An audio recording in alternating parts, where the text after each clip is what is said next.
এবারে পরে পড়ব। এই যে 1 বাটি চিনি দিলাম, আর একটু দেব।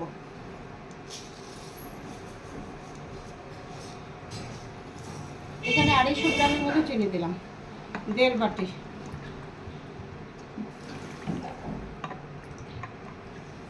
আমি 2 বাটি জল দিয়ে দিলাম।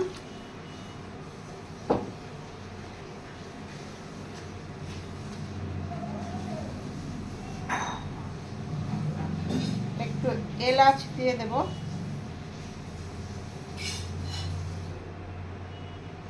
গন্ধটা ভালো আসবে।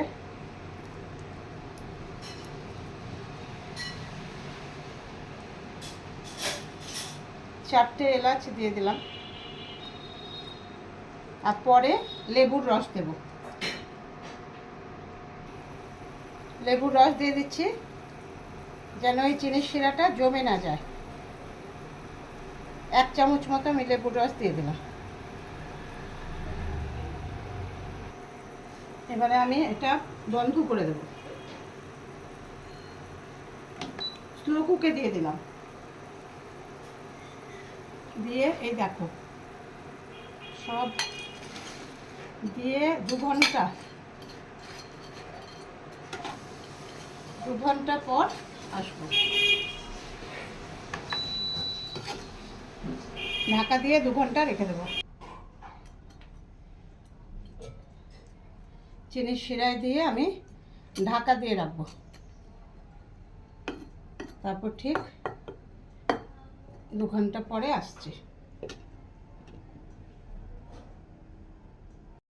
দেখো বন্ধুরা, কত সুন্দর বোঁদে তৈরি করেছি। ভিডিওটা ভালো লাগলে ইউটিউব থেকে দেখলে সাবস্ক্রাইব করো, আর ফেসবুক থেকে দেখলে লাইক কমেন্টস, আর যদি সম্ভব হয় শেয়ার করে দিও। আর যেটা হচ্ছে একটা ভুল বলেছিলাম, যেটা হচ্ছে বেকিং সোডা না, আমি এটার মধ্যে 1 পিঞ্চ বেকিং পাউডার দিয়েছিলাম।